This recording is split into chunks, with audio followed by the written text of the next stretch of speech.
Good afternoon, everybody, and glad to be able to participate in another of these OLLI summer lectures, as they're called. I'm not sure if this is a lecture or not. You can decide for yourselves. Some of you may know me from the OLLI classical music workshops, but this is something totally different.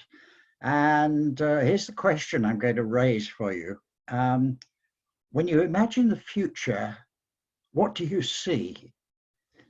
Not just your own personal future, we all think about that all the time, but the future of the world, society's future, the sort of world your grandchildren and children and great-grandchildren will be living in the next 50 or 100 years.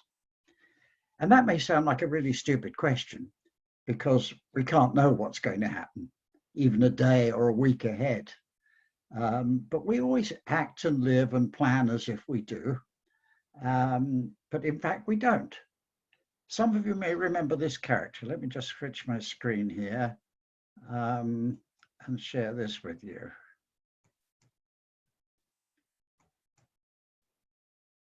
One second. Dan Quayle, Vice President, 44th Vice President, around about 1989. And he made a speech in which he said, "The future lies ahead." And that struck me very much as one of the rare moments when a politician spoke with absolute accuracy. You can't argue with Dan Quayle. The future does lie ahead, out of sight, but it's never out of mind. And so we've all got questions about the future. What's going to happen with the virus? What's going to happen with the White House, the schools, the planet? 1,000 questions with no answers. And we can predict certain things with some confidence.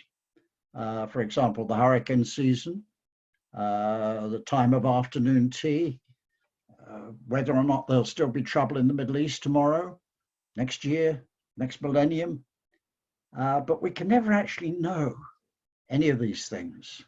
And I find this sort of fascinating. Who would have guessed in August 2019 how we'd be living in August 2020? It's in a way the curse of being a human being rather than, say, a cat or a cockroach, that we know that there is a future and we can think about it and we can worry about it. Now, naturally enough, we don't like this perpetual uncertainty. We much prefer some kind of message to come to us, some kind of magical thinking. And so from the earliest times, kings and princes and other insecure rulers employed what they called soothsayers, rather like fairground fortune tellers, who would tell them the good news, news about their future victories, their future wealth and glory, and so on. Soothsayers brought the good tidings. Soothsayers with bad tidings better look for another job. So as you can see, things don't change much in government. Shakespeare, of course, is full of prophecies. Prophecies appear everywhere, in Caesar's Ides of March, the witches in Macbeth, and everywhere. It was part of Elizabethan life. It was part of medieval life. If you wanted to know the future, you looked to someone who was specially qualified to tell you, a soothsayer, a magician, somebody of that kind. And since the dawn of time, therefore, we've been plagued by all these false prophets, with their tarot cards and their star charts and their palm reading and their crystal balls and their dice and their sacrificial entrails and everything else. In the long dark ages before Twitter, almost anyone with a long white beard and an impressive manner could become a prophet. And that was the way human beings lived with the future for hundreds and hundreds of years. Now, prophet is an interesting study in itself. Prophets often rely on the fact that history moves in circles, and therefore we're always arriving back at a place we thought we'd left behind. And so we can find parallels in the past, as historians are very fond of doing. I was thinking about parallels of our own time, and I thought maybe the 1850s in terms of politics, but finally I settled on the mid to late 300s and the Roman Empire. I think this is a good comparison. You can see the similarity in the architecture here. We have Very many similarities that I don't have time to go into. But the point is, we can learn from history. We can look back, see the mistakes people made in the past and try to avoid them in the future, which is not the same as, of course, of knowing the future. But maybe we can learn not to repeat certain things. It's important to understand, if we're going to think about prophecy, the principles involved in predicting the future, because a lot of people have always done it, continue to do it, and you need to be aware of what you're getting when you listen to them. So I want to take a few minutes to tell you about my favorite prophet, who is Nostradamus. Basically laid out the rules of the game, which everybody has followed ever since. He lived about 400 years ago in Montpellier in France, French provincial town in the southwest. I've lived there myself for a while. He started out as a very successful doctor of medicine. Montpellier was a great medical center. And at some point, he made the logical shift from prognosis to prophecy, which is very much the same then as it is now, and had a remarkable second career in the prophecy business. As you probably know, Nostradamus predicted just about all the important events in the past 4 centuries. French Revolution, the 2 world wars, you name it, the opening of the Long Island Expressway. It's all in his book, in verse, and indeed in French.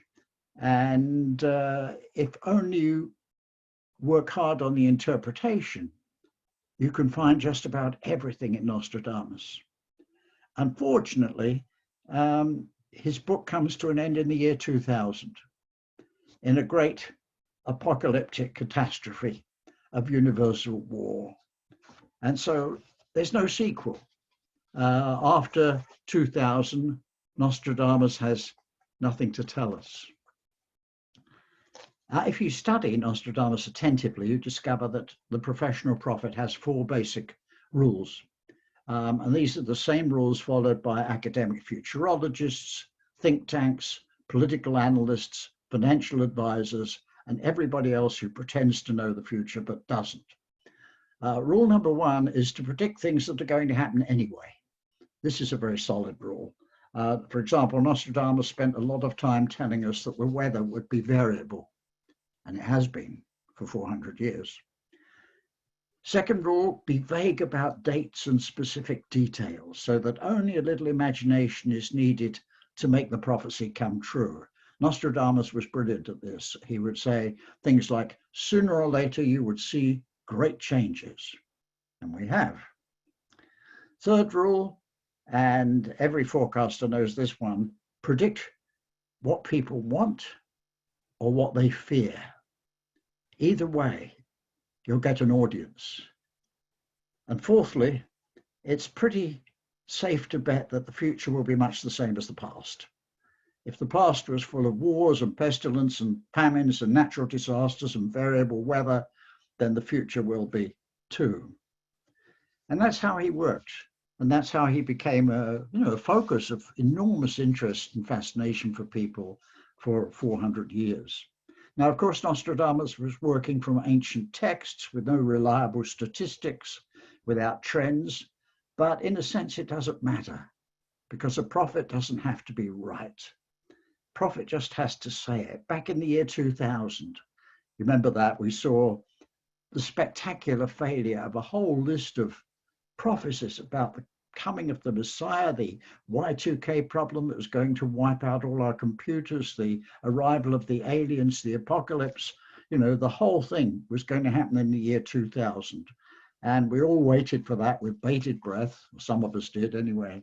And by lunchtime on January 1st, 2001, everybody had forgotten about it.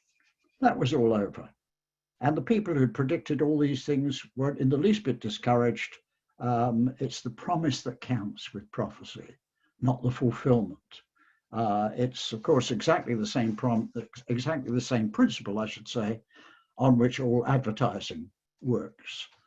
Make the promise, the fulfillment can take care of itself. Now, all prophecy of virtually whatever kind harks back to the ancient religious traditions in which the future is already predestined. foretold in a sacred text or written in the stars, and it can be interpreted by the qualified prophet. If that's true, clearly there's not much we can do. It saves a lot of worrying and fussing about the future. We can just sit back and enjoy fate's roller coaster. What will happen in the future will happen. Basis of many religions. And yet, strangely, we're still living, at least some of us, and part of the world is living in that time. I saw a film just the other day, a film called Mucho Mucho Amor, which is about the TV astrologer from Puerto Rico, Walter Mercado, who has been a tremendous success there and also here and all over the world. It's a lovely film, actually, very, very charming film. But here we are, still living in the Middle Ages, the early Middle Ages, listening to television astrologers. It's remarkable how strong is the desire to know the future.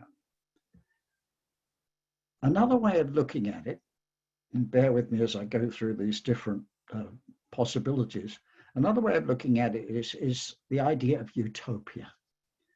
That's a word coined by Sir Thomas More in 1515, given to a book of the same name. And it's a cunning sort of word. It's derived from the Greek. And I have to say I get this from secondary sources because I failed Greek at school. But topos is easily enough. That means a place, as in topography. But the U or EU in Greek means either no, as in no place, or good, as in good place. So utopia translates either as no place or the good place, the place of happy dreams. And utopias too have fascinated humanity for a long, long time. There are basically two kinds. One is the utopia that you believe exists somewhere, that you can find it, you can go there and live there, like Southern California, for example. And a good example of that is the conquistadors of Spain, who went to South America looking for El Dorado, the land of gold. They believed that somewhere over there was a land paved with gold that would make their fortunes and put them literally into utopia. So there's that kind of utopia that you search for, and there's the other kind of utopia, which I'll come back to in a moment, that you try to create for yourself. Now, utopia is a wonderful concept because it solves the problem of the future by stopping time. Essentially, perfection is eternal. So when you've achieved perfection, time stops. The original Western utopia, of course, the Garden of Eden, which worked very well for a while. But there was a long tradition in Eastern societies too, of perfect worlds, of utopias, eternal worlds, in the form of gardens. Gardens. It's a theme that's repeated over and over again. Or in imagination, as in Coleridge's poem, Xanadu. And Xanadu did Kubla Khan, a stately pleasure dome decree, and so on. So paradise, too, in all of its forms, in all of the different religions, is essentially a utopia. It's something we hope we can get to one day. The great secular utopia of our age was communism, of course. Universal equality. We know where that led to. America itself, coming back to Earth, incorporated a lot of utopian expectations right from the start. It was what John Winthrop, the leader of the Massachusetts Bay Colony, it was what he imagined when he said, we will build a city on a hill that will be a beacon to the world, a whole new world. It was what Tom Paine said, 1776, when almost exactly the same thing. We have the power to begin the world again. In other words, meaning we don't have to be swept along by fate or history or superstition. We can start again. It's what Martin Luther King intended in his I Have a Dream speech. It's simply a future of a better world, a world we hope we can create If we can't create it, then there's no point to it. The 19th century became an age of extraordinary utopian activity in America because it was a new nation, because it was very spacious, because it was very open to all kinds of immigrants and communities. So many people came here with the expectation of creating somewhere, very often out in the Midwest or out west, many of them religious, like the Shaker communities, the Amana community, out in Iowa, which you can still visit, communities based on new forms of work and new forms of employment, like Robert Owen's New Harmony community. Just about everybody had an idea for creating a perfect society in America. It was quite extraordinary. And what can we say about them? Well, what we can say about them, unfortunately, is that they all failed.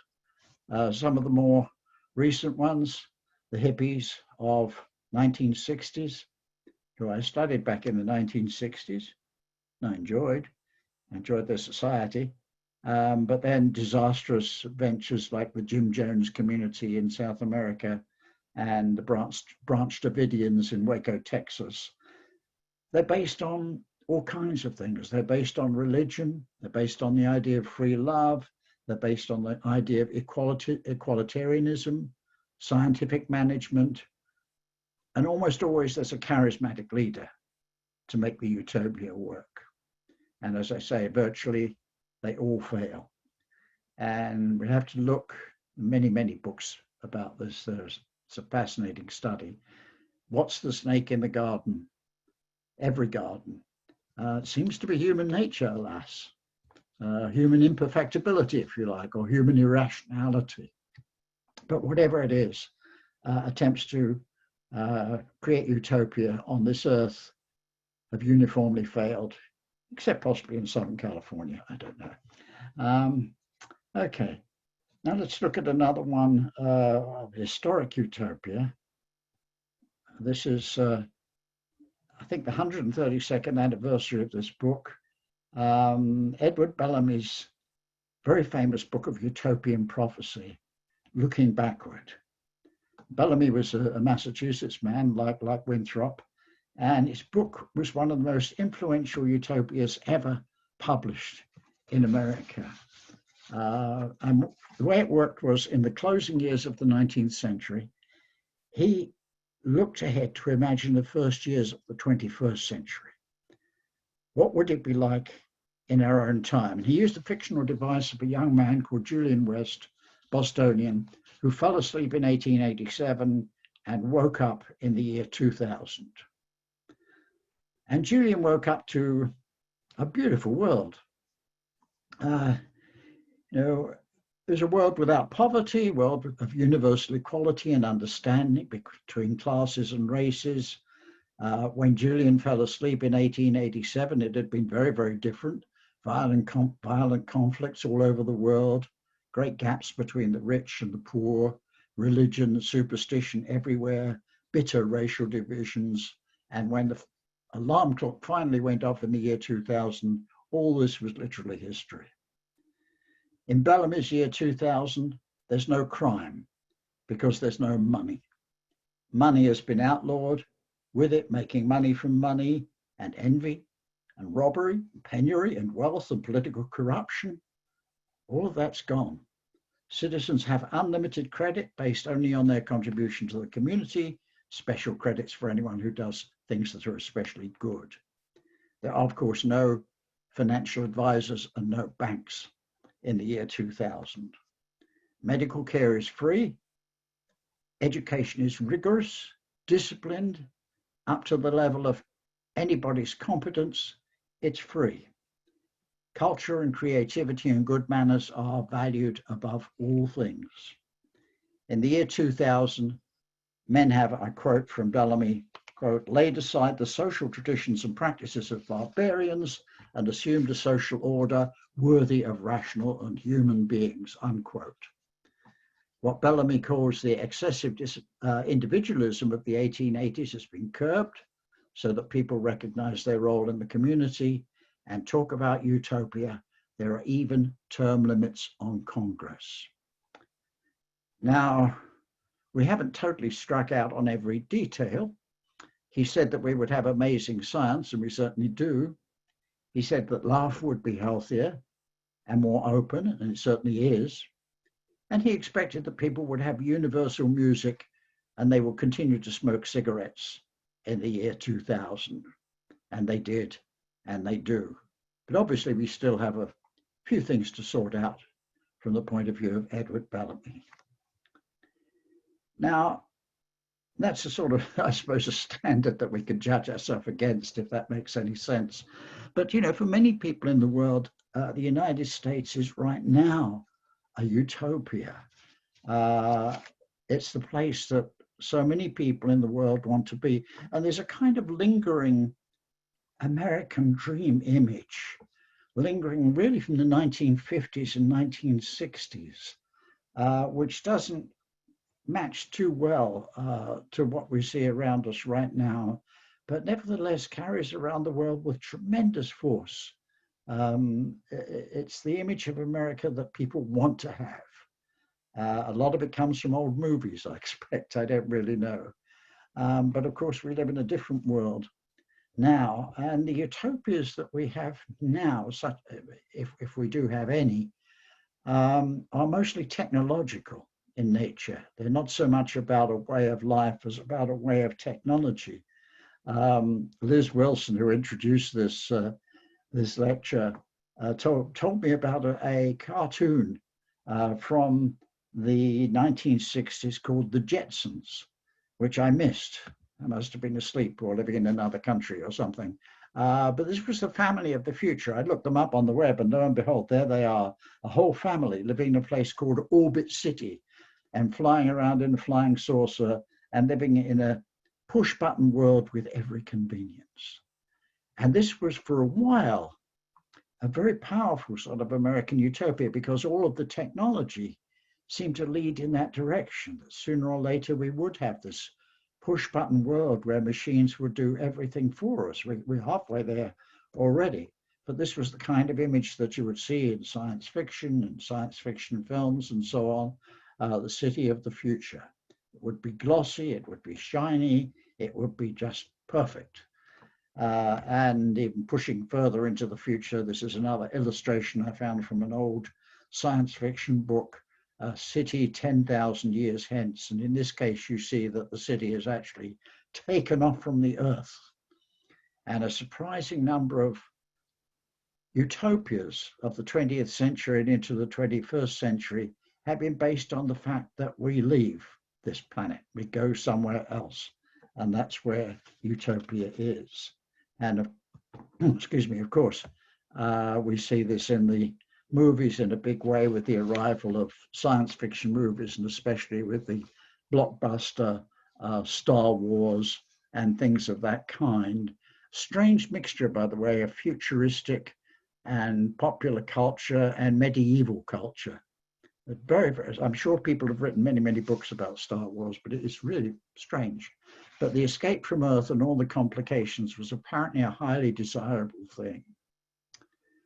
It may still be. I mean, for some people, the fact that, was it last week or the week before, 3 nations actually launched rockets to Mars at enormous expense suggests that people have not given up on that dream of leaving the planet or finding another place. Okay. It's interesting, it's easy to see, not necessarily interesting. It's easy to see that the future isn't what it used to be. We don't seem really to have any strong utopias right now. If you ask what people look forward to, they talk about more prosperity, higher GDP, better healthcare, and so on. So we're now vague about the future, to put it mildly.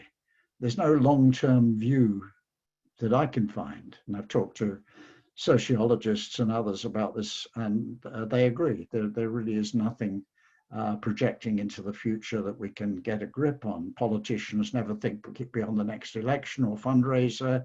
There's no view of posterity. The word posterity is almost vanished from the language. It used to be very common. And so if there's nothing to work towards, then obviously there's no point in working towards it. And we're back to the old idea of fate. The best we could do are to make forecasts and predictions based on what evidence we have. And so, of course, there's a whole industry of prophets of one kind or another, false prophets, financial advisors, think tanks, opinion polls, and so on, who pretend to tell us about the future, but of course can't, because it isn't here yet. But it's actually a very profitable business if you can get into it. One of the many annoying things about the corona affair, quite apart from the inconvenience it's given to all of us, and worse than inconvenience to some, is that it's made the future more uncertain than it usually is. And it's brought out of the woodwork an apparently unlimited number of people who want to tell us what it's going to be like, who want to pretend to know the future and offer their prophecies like Old Testament prophets. Some anticipate the apocalypse. They've stimulated a lively market in old nuclear bunkers and survival gear. Others predict a kind of post-industrial economic collapse and a return to nature with a vestigial population of survivors and everything in between. None of them has the slightest idea what's really going to happen because, as I said, it hasn't happened yet. It's always open season on the future. Anyone can imagine anything, and they do.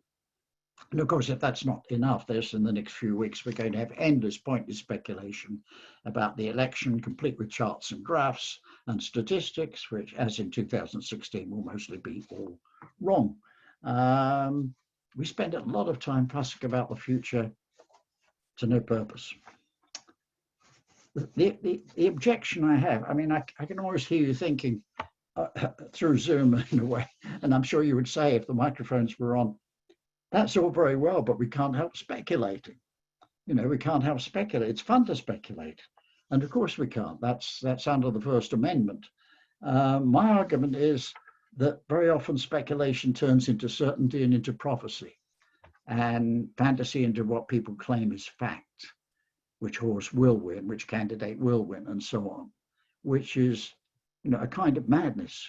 We can speculate endlessly, and we do, but it's all empty air, and it's dangerous when people act on it. We can speculate all we want. If we want to know something definite, then it's not a bad idea to look to science. And here you do, maybe if you're very lucky, get a few definite answers or semi-definite answers about certain things in the future. This is my favorite. Halley's Comet will come back in the year 2061. There will be enormous amount of hype. People will predict the end of the world. The weather will probably be cloudy, and then the comet will disappear and that will be over. But that is a pretty definite prediction for the year 2061. If you can stick around for it, I don't think I will. A couple of less definite, but pretty solid facts about the future. To do with population, first of all. You can't argue with demographics. The only thing that will interfere with demographics is a nuclear war, for example, or another plague or something like that. If you just look at the basic population graphs, they all say essentially the same thing. By 2050, the global population is going to be up to about 9.6 billion. By the same period, the population of the United States will double, which is astonishing, up to about 600 million or so. So while there may still be a bit of space out in Nebraska and Wyoming and so on, places like this will be rather crowded. Same in the rest of the world. Nearly 2 billion births in Africa by 2050, leading up to 4 billion population by the end of the century, and a huge increase in the population of the whole world. In short, without going on about it, the planet is going to get crowded, and we'll be running out of many resources. Huge populations are going to be on the move, looking for a better place, as they are now. So the second almost certain prediction, somewhat connected to that, is that the planet is going to get warmer and wetter. So we may be aquatic creatures by the end of the century. We may be somewhat underwater, and you've been hearing about global warming for so long, it's probably become boring. But if it happens, and it probably is going to happen, it changes everything, which is one of the hazards of the prophecy business. So those are more or less scientific predictions that we can know from history and from trends. Scientific predictions are likely to be dismissed, always have been, because they're inconvenient, they're expensive, they cause difficulty, and from politicians' point of view, they may be re-elected before whatever it is happens.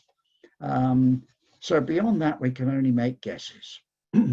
And I just want to share with you a few guesses that I've made on my own responsibility about the 21st century. There's not much science in any of these. Popular music. Popular music, I think, will get worse and worse. I don't think we're getting back to Mozart or Cole Porter anytime soon. It seems to me the driving force of popular music is the need of each generation of young musicians to find something that will shock their mothers.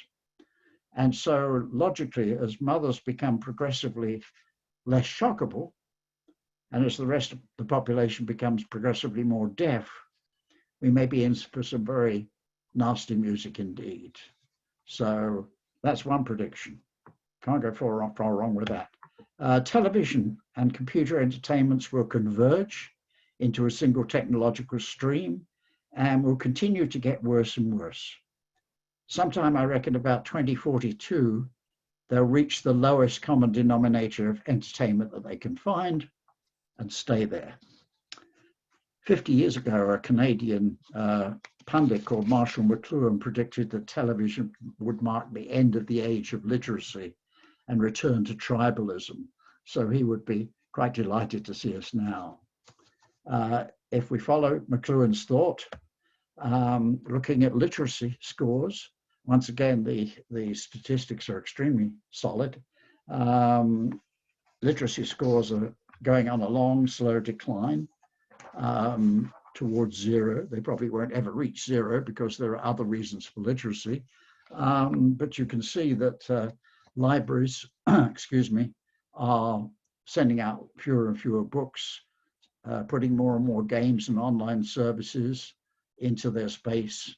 And I did a bit of arithmetic based on my own local library and reckon the last real paper and print book will be issued sometime in 2020. Here's an early Cliff Notes by Johannes Gutenberg, about 1450. So the age of print will have lasted about 600 years plus, which is good for any technology. I suppose we should be satisfied with that. The 8-track tape didn't last anything like as long. With that, excuse me, education has to change too. Just need a sip of water. That is water, not vodka. Education is obviously going to have to adapt to these things, going to have to adapt to the video entertainment world and to the decline of literacy. And education, I can say this as someone who was in it for many years, is fundamentally undemocratic because not everybody can succeed. Some people fail, and that's discriminatory, therefore unconstitutional. So we have to get rid of that. And this has been going on now for some years, the idea of education as a climb through difficulty to excellence, as somebody said, is changing to a different concept of education as basically a sort of socialization process and a way of achieving qualifications for employment. And eventually, I think we'll arrive at the wonderful image that Lewis Carroll has in Alice in Wonderland of the caucus race.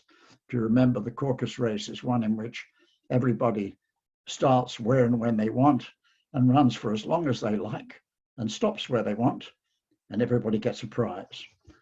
So we're probably heading for a kind of caucus race type of education. And as educated people, you might see this as a disaster, but I'm not so sure. We're almost there already and everything's fine. All the big pundits of social science have said that in the 21st century, this will be the age of the knowledge elite, a tiny group of people who understand how this technology works, like the technology we're using now. And the rest of us really will just be, don't need to know anything about anything. We can just click our mice and order our groceries from Peapod and fill our consumption quotas, and it will just be like paradise. Believe me, we don't need to be educated for that. The markets. Dow Jones Industrial Index has been a kind of fascinating study in the last few weeks. Up, down, up, down, up, down, up, down. I think this will just continue. Federal government policy will be don't ask, don't tell, basically. And the only thing you can say about this is it will continue to go up, except when it goes down. And it's a kind of casino, is all it is. In fact, the best metaphor I've ever come across is the Tower of Babel, as predicted by Peter Bruegel the Elder in the 1500s. It illustrates that unfortunate episode in Genesis where the ambition of men to reach heaven by the shortest possible route is frustrated and they're cast down in confusion at the end. And Nostradamus actually comes in on this subject very helpfully.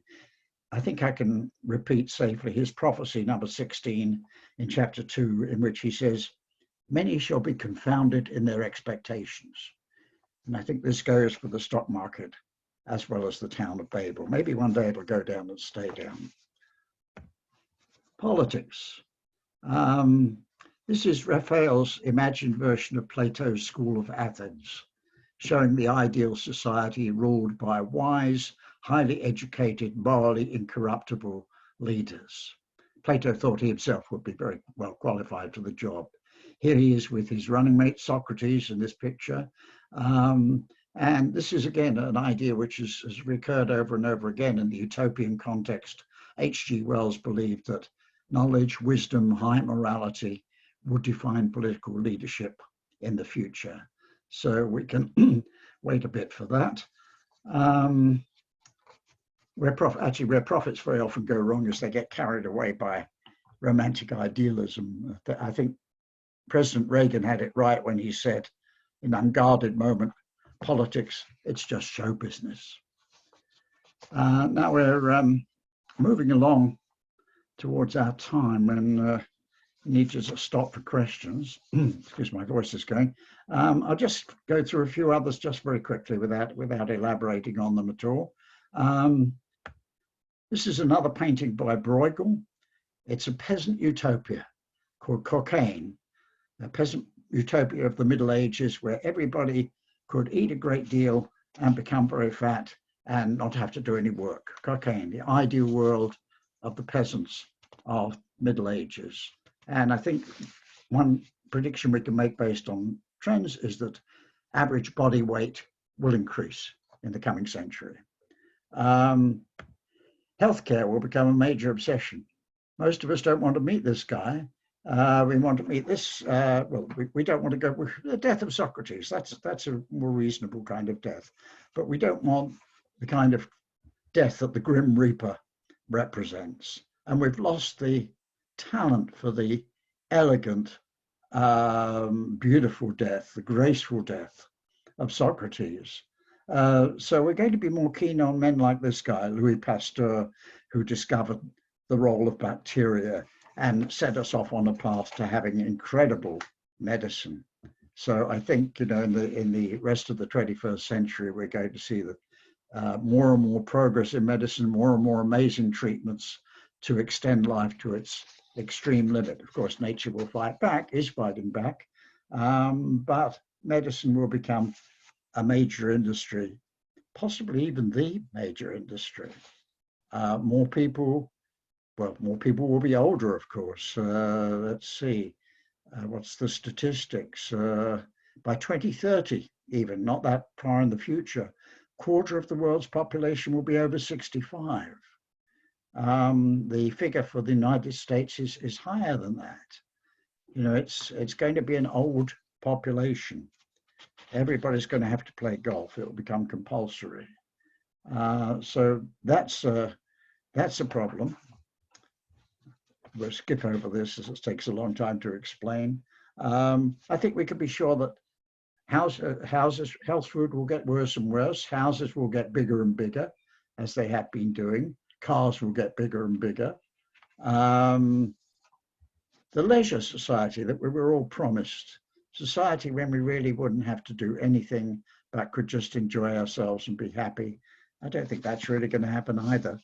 We're probably working harder than we ever did. Equality won't happen, communism or no. We will have an awful lot of traffic. The pursuit of happiness will continue much the way it has done, with much the same result. Total communication will become more and more sophisticated, but won't make us particularly happy. Total entertainment will become ubiquitous, probably inserted straight into our brains. That probably won't make us terribly happy either. And we may just possibly discover Captain Kirk's warp drive and get off the planet and go where no man or woman has gone before, as he used to say. But that probably won't make us particularly happy either. So these are the most optimistic predictions I can come up with for the 21st century. I'm not waiting around to see most of them not come true, but it's interesting to think about them, just as Nostradamus did. I'm going to stop there. And I don't know if anyone has any questions that could possibly be answered. There are all sorts of unanswerable questions potentially, but is there anything in the chat room? There's no questions in the chat, but if everybody was stunned, raise their hand either virtually or on the screen, I can try to look for anybody that might have any questions. Let's see. It's not the sort of talk that lends itself all that well to questions, you know. I used to have a teacher in university many years ago, very distinguished philosopher called Alistair McIntyre, and his technique was to throw at you a completely impossible set of philosophical conundrums, predictions, and theories, and then on the very last word, walk out of the lecture room. And he'd be gone. So you never got a chance to ask him a question about any of this. It's a very frustrating technique, but very effective. Any questions? Oh, I see Joan. Let's see. You have to unmute yourself, Joan. I don't actually have a question. I just have a kind of a statement to make of the whole thing. It truly scares me from what you've been saying, and I agree with what you've been saying, and I never really wanted to hear it out loud. So I really feel that our Earth is going to be an awful place when we won't be here, but not even our grandchildren, how about our great-grandchildren? It just sounds like it's going to be, I think I'm glad I'm going to be dead before all this happens. It just sounds very depressing. What is expected of the world. Well, sorry about that, Joe. I mean, these are only my guesswork predictions, you know, based on trends, and I could be completely wrong. It could turn out to be like Edward Bellamy's Utopia, but so far we're not doing terribly well on that. And sometimes it's interesting to think about the bad side as well as the good side. There's also a good side. There's plenty of good things too. Yeah. But I happen to be interested in utopias and predictions and so on. So that was my It was very interesting. It was very interesting. Thank you.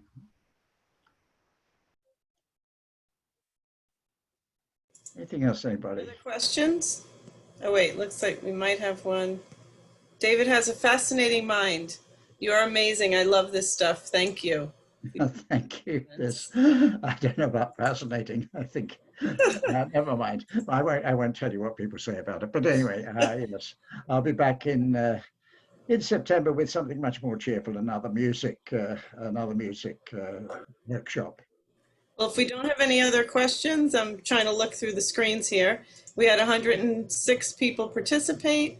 I think everyone enjoyed it. Quite an interesting perspective. And David, it's always a pleasure to have you. So thank you. Thanks, Liz. Appreciate it. Thanks, everyone, for joining in. Thanks for joining, everyone. Yeah.